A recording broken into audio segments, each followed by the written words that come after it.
Welcome to another episode of One on One with Mitch Lafon, celebrating 30 years of the band Bonfire. We speak with vocalist David Reece. Their new compilation album is called Pearls, featuring the best of the band over the last 30 years, redone with David on vocals, of course.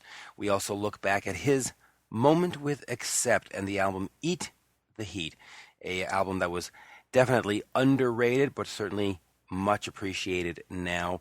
And hey, let's just get right into this. Let's have David tell you all about these things. Here is the one, the only, David Reece. We are speaking with David Reece of the band Bonfire. Good day, David.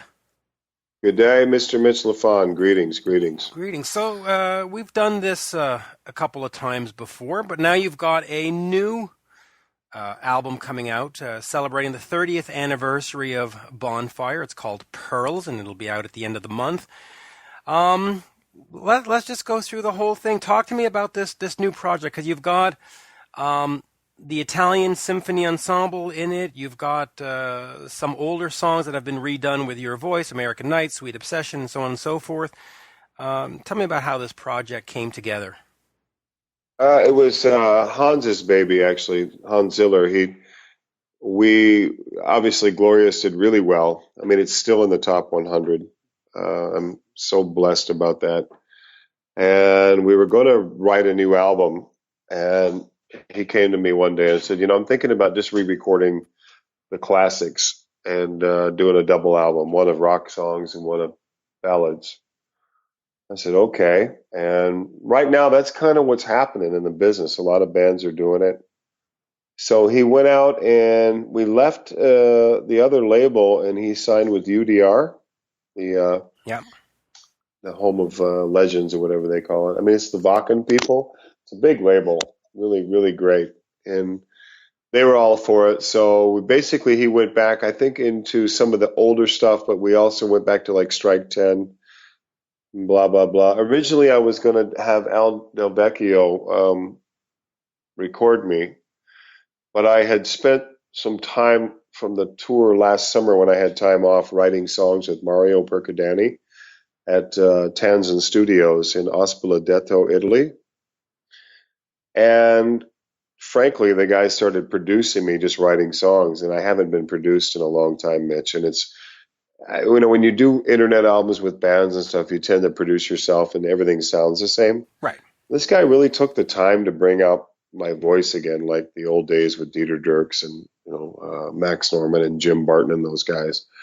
And we could write really well together. And then I said, you know what? I'm going to ask Hans if he would be interested in trying you. So we did Sweet Home Alabama as a test track, and Hans went crazy. He loved it. So we decided to do it there, and I was literally just staying about 10 minutes from the guy's studio, so it was really convenient. And we did 22 songs, and it took about a month. And he brought in what it is. Tanzan Studios is also a music school. So a lot of up-and-coming singers and different players and stuff. So there's all these great singers around. So we brought them in to sing the harmonies with me. So for them, it was a big deal because they're young people getting to sing on a Bonfire record, So that's where the ensemble thing comes from. And Mario, he obviously recorded me, mixed me, and mastered it, the two records. So I'm really pleased. It sounds great. Yeah, and of course, "Sweet Home Alabama" is certainly an interesting song for a band from Germany to be covering. Talk to me though about the symphony ensemble. Did you spend a lot of time rearranging all the songs, or was it sort of a natural progression? And hey, this would just how did that work? It kind of came as we went, because obviously some of the production value on the older songs was really bad. So we had to go in there and tweak it and add stuff to it, strings, guitars. Frank Pane, the other guitarist in Bonfire, did a ton of guitars on it. We did it. So did Hans. Obviously, we brought in a bunch of singers and keyboard players from the Italian side.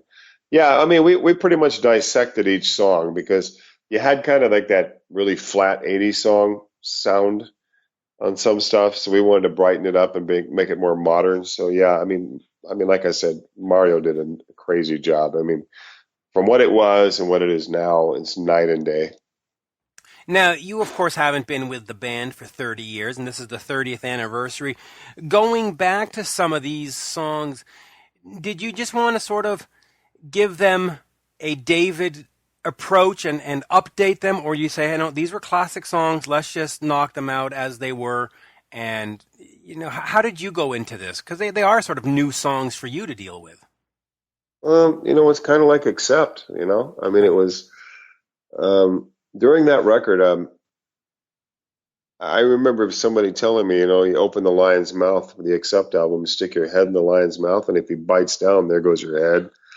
And obviously, there's some Lessmann fanatics that are still around that are, ingrained in their heart, those songs. So I either did it his way or I did it the Dave way. And I just stepped off and said, if I'm going to do this, I'm going to do it my way. I'm going to put some American slang in it, keep the integrity, which I did, I think. But I made it Dave's songs. That's really the only way I could feel comfortable about it. I mean, why repeat what they did? You know what I mean? So far, so good. The response has been fairly positive. Obviously, there's the hate club all over the world that they're not happy about the change, but that's just the way it is. I mean, it's my time to shine, so I just added Dave to it. In fact, do you want to address that hate club? I mean, when any band changes a member, whether it's Kiss with Tommy Thayer or whether it's, Bonfire, there are fans that say, hey, I'm glad this band is still alive and I'm glad that they're still going on and we got some new blood in. And there are, of course, the other ones that say, well, without Lessmann, without Ace Frehley, it's not. How do you take that? I mean, obviously it's nothing you can take to heart. I mean, you're just... No, when I was in Accept, it bothered me. There was like half of the audience would be David Reece fans and the other half were fanatic Udo fans, banners saying, where's Udo? Go home.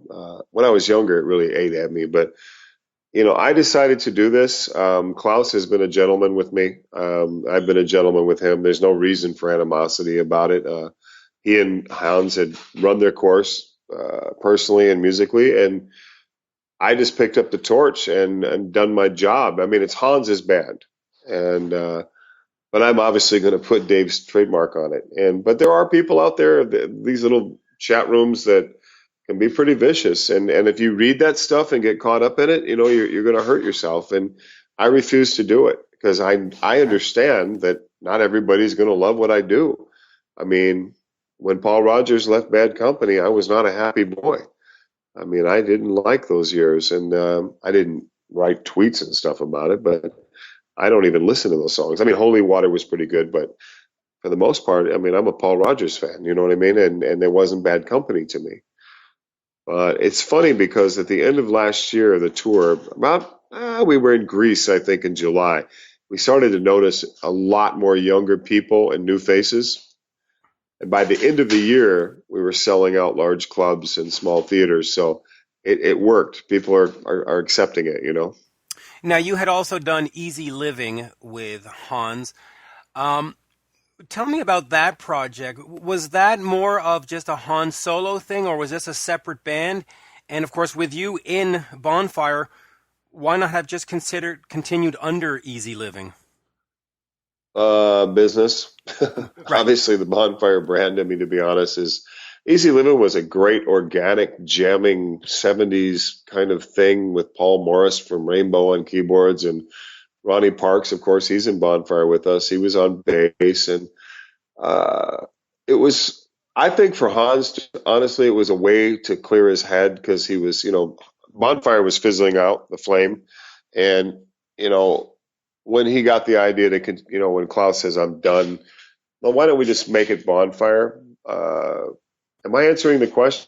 I don't know. Yeah, you are. Easy Living, I don't know if Easy Living could have drawn the amount of people. We had a lot of people coming, but it was out of curiosity, and it was more of a cover kind of jam thing. Right. I loved it. I really enjoyed it. I mean, we played some really wild places, Czech Republic, different countries that, really didn't have any idea who any of us were. So we were like a new band, But it was funny. It's ironic because Michael Voss, who's now in the Phantom 5 with Klaus Lessmann, recommended that I be Hans's singer. Hans is looking for a singer for a side project.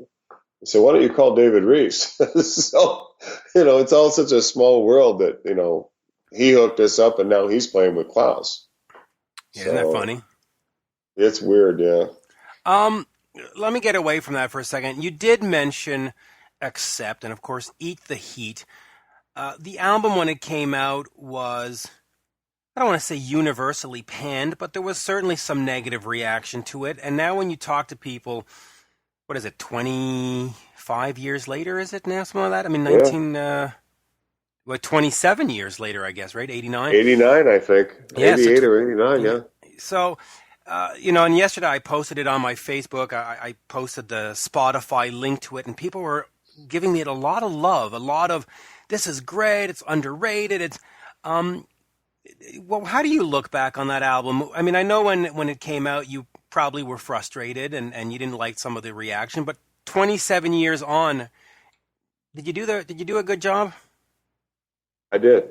I mean, that album was a blessing and a curse for me being in that band because obviously, the stigma of Udo and I'm an American guy with a bunch of Germans and, they were terrified about the change. They were following the corporate, rule. We needed an American blonde guy to cross over because, Balls did like 400,000 and they never really cracked gold. So they thought by Americanizing the band, they would, go platinum status. But basically it was taken wrong by the fans, and the new fans really didn't know because we were a new band to them.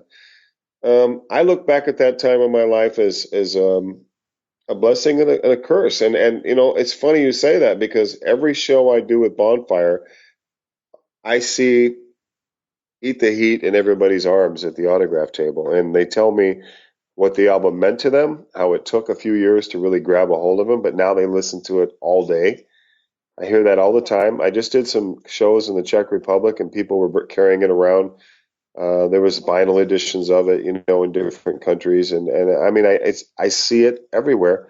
And it was funny because except we're talking about getting a new singer before they, with Ternillo and everything, and my name actually came up again, and I honestly would have done the band again. I would have gladly said, "Let me jam with you guys. Let's see if it works."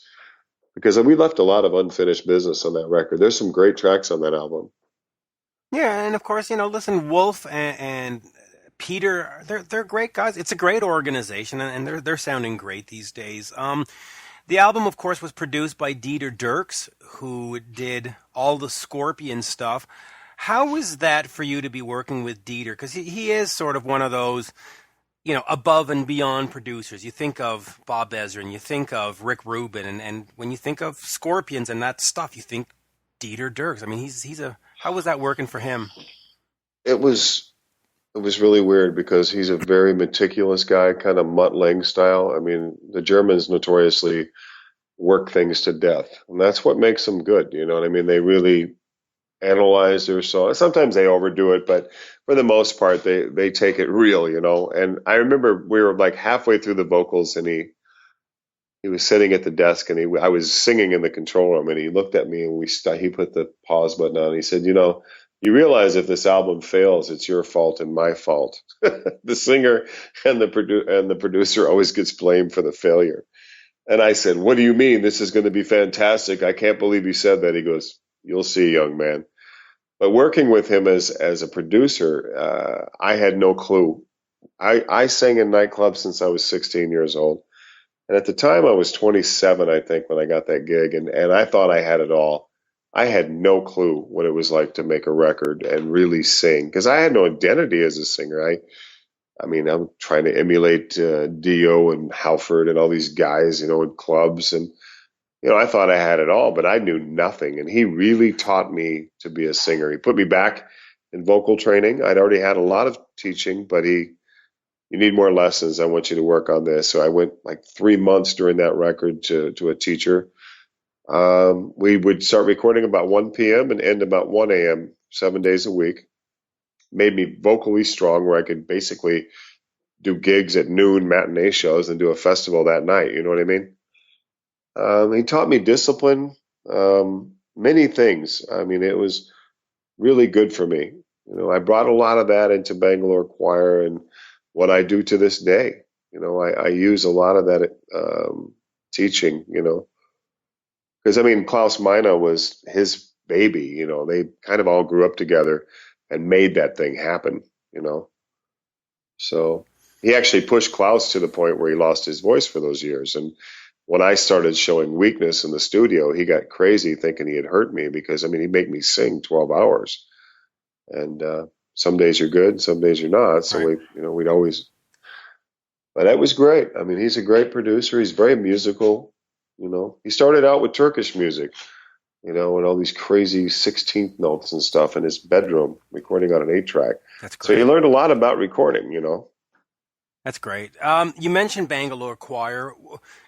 What are you currently doing with the band? I mean, I know they you were formed in 2010, but are you still out there doing shows? Are you still thinking of doing a record? No, No. no, I tried it. We got asked to do Firefest in 2010. Right. I hadn't seen the boys in 19 years. We literally rehearsed in my hotel room in Nottingham twice. Went on and just played like we hadn't missed a lick in all those years. But I took Kurt and those guys out and did a Diamond Head opener, and their hearts are just not into it. Curtis hates the business. He hates everything about corporate rock.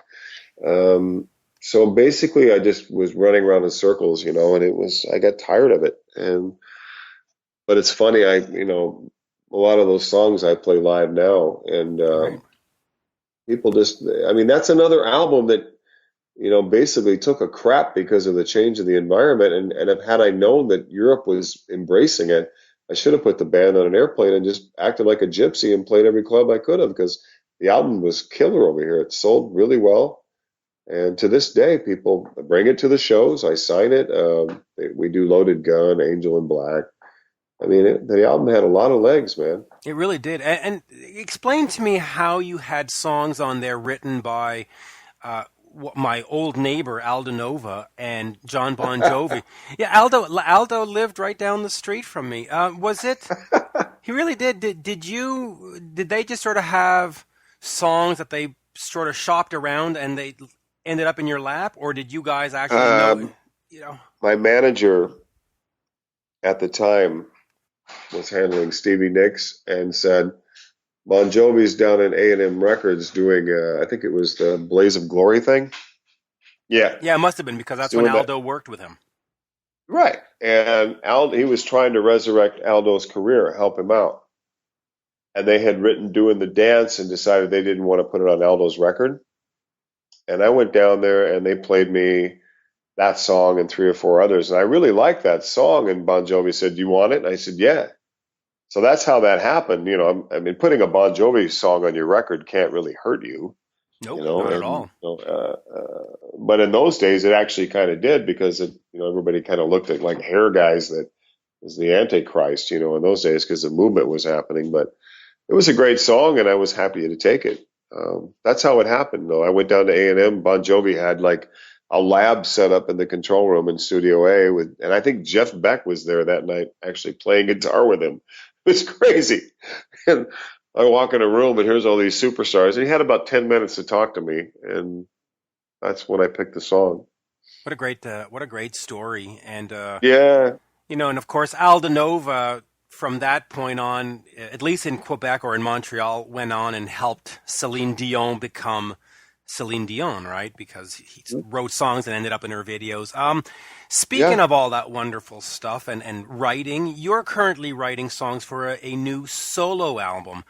Is yes. it a David Reece album, or is it a project you're fronting that has like another name? Tell me about what's going on with this new album. Well, just to be clear, I mean, I am Bonfire's singer, Gotcha. but I have a need to. I'm really into the 70s rock stuff. Okay, that's where I come from. And when I sat down with Mario Percudani before I decided to ask him to produce me on the Bonfire stuff, I made a contact with him. We wrote a record pretty much in like a month and a half or so of great hard rock. I don't know, just me stuff, organic, where I can really sing, and there's no formulas. You know what I mean? It's just I just felt a need to do it, and We literally just got home 2 days ago from doing a bunch of shows. It's called R.P.G, the Reece Percudani Group, Right. and the album will be called Double Down, and we're looking at releasing it sometime in November. We got a bunch of shows we've booked. I mean, my schedule with Bonfire is like 70 shows, and in between that, I'm trying to squeeze in, R.P.G to play like smaller venues, like in Czech Republic, Slovakia, and Poland, and we played Friday and Saturday, and the people went crazy. And I mean, Marvel's got this really big following because his other band is called Hungry Heart, Yep. and they do really well. So we're actually rehearsing tonight for a show in Switzerland on Saturday. It's keeping my voice in shape. It's another outlet for me. I just want to make great albums, and I'm great in Bonfire personally. I feel good, and this makes me feel good too. But my priority is Bonfire, but I'm definitely going to follow if something comes to me, and a lot of these songs, to be honest, Mitch, could be Bonfire songs later on. I mean, they have that because I put a lot into Glorious with Hans. I think I put my stamp on that with him. So we're not.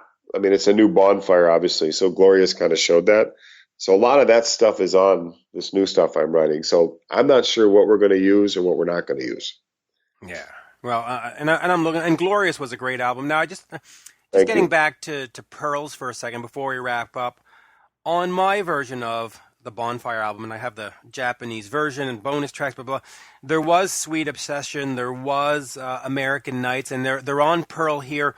Are these new versions, or are these just sort of the bonus tracks that were on the Glorious that you're just sort of moving over to here? God, you asked me to get my brain to work. I'm sorry. I did not re-sing American Nights or those songs. Okay, They were so from Glorious, I believe. I think they were added for the label. yes, But I think they put Fly Away from Easy Living on it, and they actually did Hans's version of Loaded Gun, right? they got He Loaded Gun did the on there too. Bangalore. Yeah. No, I did not re-sing those again. Those are, I know that, I think Mario added some singers to it, though. Okay. I wasn't there for that. Okay, so it's a bit of so there is a difference. Yeah, David, yeah. we've reached 20 minutes. Always a pleasure speaking with you. I loved Glorious. It was a great album for 2015, Thank and you, I am brother. very much looking forward to this one. Thank you. Always a pleasure. You're always great, Mitch, and I tell the world that are listening, tune into Mitch Lafon. He's a true fan of music. He's knowledgeable. He knows what he's doing, and it's always a joy to speak with him. Thank you very much. Thank you, sir, and have a good rehearsal and have a good show Yep, Saturday. I'm on my way. See you, everybody. Bye Cheers. bye. Cheers. And there you have it, folks, my interview with David Reece of the band Bonfire. The new album is Pearls. Do yourself a favor and check that out. I loved hearing his stories of Dieter Dierks and, of course, the Scorpions and all that wonderful stuff. Check me out at Mitch Lafon on Twitter and one-on-one Mitch Lafon on Facebook. Thank you for listening. Thank you to David for being on the show. And with that, bye for now.